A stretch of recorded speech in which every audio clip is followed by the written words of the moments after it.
श्रोता प्रेमियों, मैं राम सागर शास्त्री आप लोगों के समक्ष रखने जा रहा हूं एक प्रसंग, नारद विवाह। देखिए, एक बार महाराज संजय का सुंदर दरबार लगा हुआ था। दरबार में सभी सूर सरदार आनंद से बैठे हुए थे। संजय की एक सुंदर पुत्री थी जिसका नाम दमयंती था। जिस समय उसकी सुंदरता की चर्चा देवर्षि नारद के कानों में पड़ी, उन्होंने मृत्युलोक को प्रस्थान कर दिया कि फैला तीनों लोक में उस छवि का गुणगान। नारद मुनि ने कर दिया मृत्युलोक प्रस्थान। जब देवर्षि नारद मृत्युलोक जाने लगे, उसी समय उनके मामा पर्वत मुनि आ गए। उन्होंने कहा, नारद, मैं भी तुम्हारे साथ चलूंगा। नारद ने कहा, ठीक है, चलो। पर्वत मुनि बोले, नारद, एक बात का ध्यान रखना, मृत्युलोक में चलकर कोई भी बात मुझसे मत छुपाना, कि कोई भी गुप्त रहस्य कभी मुझसे तुम नहीं छुपाओगे। धोखे से ऐसा कर बैठे तो सजा पाप की पाओगे। अगर तुमने धोखे से भी कोई रहस्य छुपाया तो तुम्हें उस पाप की सजा भोगनी पड़ेगी। नारद मुनि ने कर लिया दिल से यह स्वीकार। तब तो दोनों आ गए संजय के दरबार। नारद मुनि ने पर्वत मुनि की बात को स्वीकार कर लिया। अस्तु दोनों लोग महाराज संजय के दरबार में पहुंचे। संजय ने देवर्षि नारद के सहित पर्वत मुनि को सुंदर आसन प्रदान किया और हाथ जोड़कर निवेदन किया कि कुछ दिनों आप मेरे यहां विश्राम करें, इसी बहाने से सत्संग हो जाएगा। नारद तो यही चाहते थे। आज दोनों लोग संजय के दरबार में ठहर गए। अब तो देवर्षि नारद की वीणा पर दमयंती मोहित हो गई। उसने नारद से कहा कि बोली वीणा नाथ की रही मेरे मन भाई। हे मुनिवर, करके कृपा दो मुझको सिखलाए। आपकी वीणा मुझे बहुत अच्छी लगती है, कृपा करके आप यह वीणा बजाना मुझे भी सिखा दीजिए। अब तो वीणा सिखलाते सिखलाते दोनों में अथाह प्रेम हो गया कि दोनों में इतना प्रेम बढ़ा, दो जिस्म और एक जान हुए। जो ज्ञानवान कहलाते थे वो आज स्वयं अज्ञान हुए। आज नारद का सारा ज्ञान ध्यान एक कोने में धरा रह गया कि आंखें दूनी हो गई, बढ़ा चौगुना प्रेम। प्रेम सिंधु में बह गए, भूल गए व्रत नेम। धीरे धीरे दोनों का प्रेम दिन दूना रात चौगुना हो गया। अब तो पर्वत मुनि के बात समझ में आने लगी। उन्होंने नारद से कहा कि पर्वत मुनि बोले नारद से, कुछ और नजर में आता है।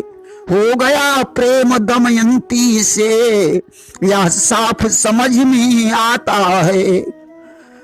नारद, मुझे ऐसा लग रहा है कि तुम्हें दमयंती से प्रेम हो गया है। नारद ने कहा, नहीं मामा, ऐसी कोई बात नहीं है। धीरे धीरे इस तरह कुछ महीने बीत गए। इधर महाराज संजय ने पुत्री को विवाह योग्य जानकर उसका स्वयंवर ठान दिया कि ब्याह योग्य कन्या ही अनुमानी, और दीनों भूप स्वयंवर ठानी। आज नाना देशों के राजकुमार उस स्वयंवर में उपस्थित हुए।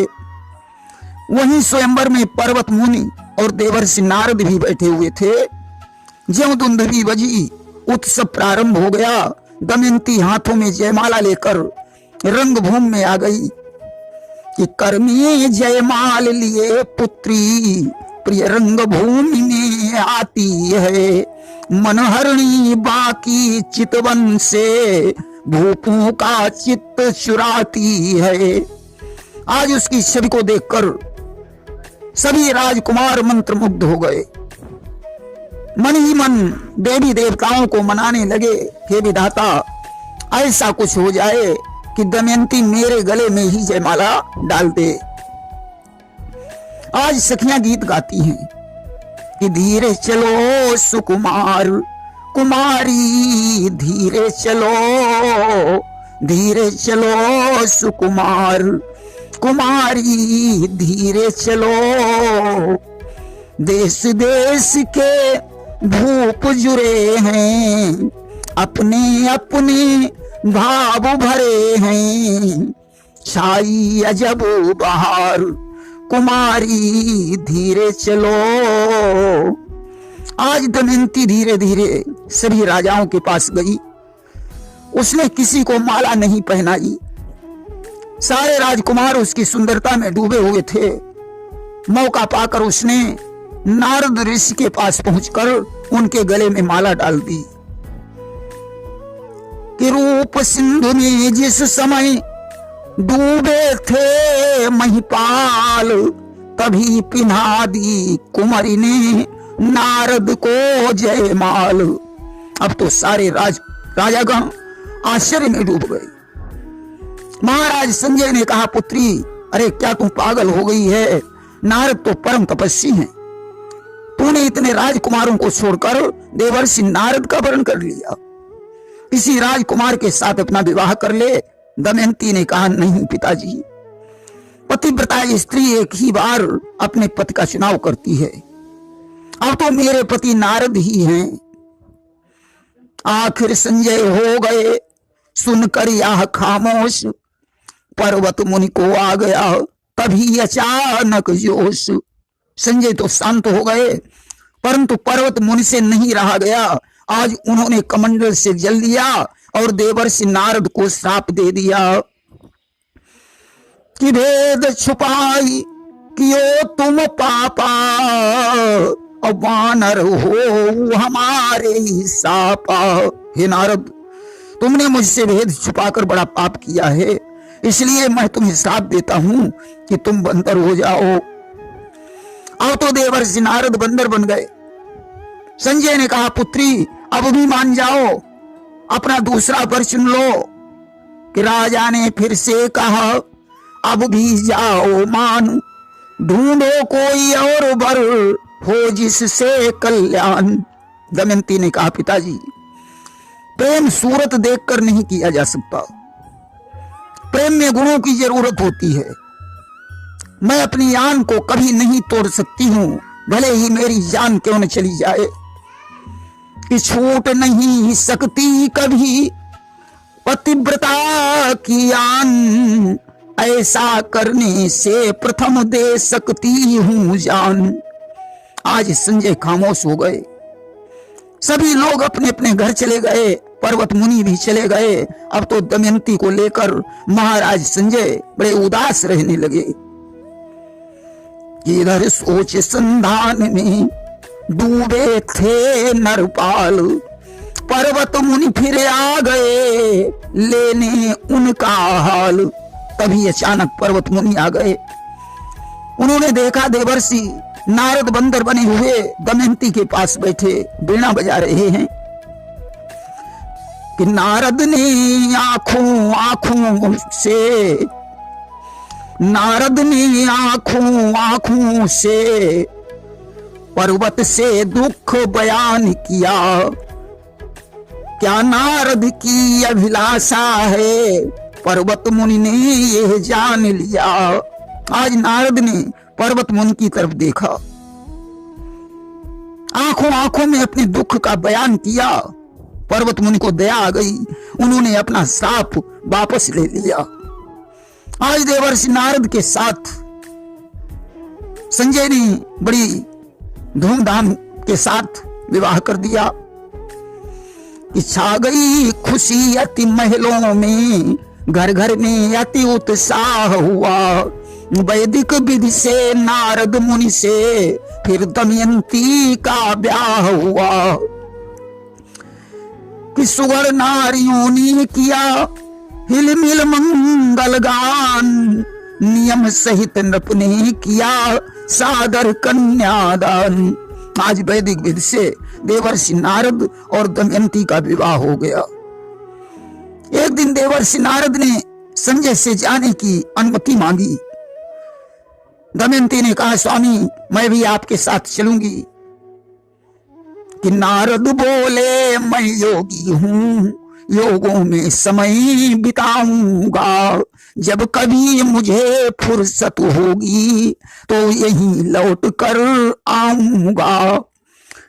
नारद ने कहा, देवी मैं तो योगी हूं, मेरा कहीं घर नहीं है, अतः तुम यहीं रहोगी, जब कभी मुझे फुर्सत होगी तब मैं स्वयं तुम्हारे पास आ जाऊंगा। आज नारद जी पर्वत मुनि के साथ वापस लौटते हैं। रास्ते में उन्होंने पर्वत मुनि से कहा, मामा मैंने जो आपसे रहस्य छुपाया था इसमें मेरी कोई गलती नहीं थी, ये सब भगवान की माया से हो रहा था।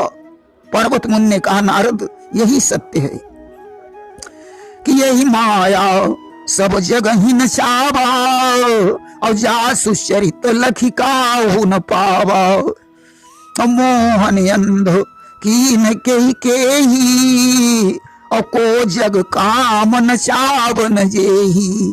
ये माया सभी को नचाती है, मोह सभी को अंधा कर देता है, काम सभी को नचा सकता है, इसलिए भगवान का भजन ही सार्थक है। कि मायापति की सोच कर माया प्रबल महान, नारद मुनि करने लगे फिर से हरि गुणगान।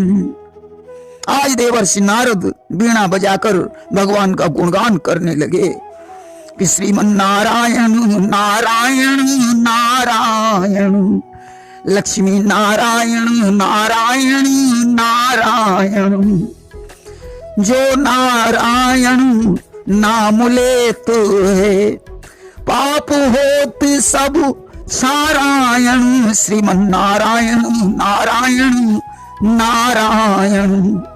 प्रेम से बोलिए वृंदावन बिहारी लाल की जय।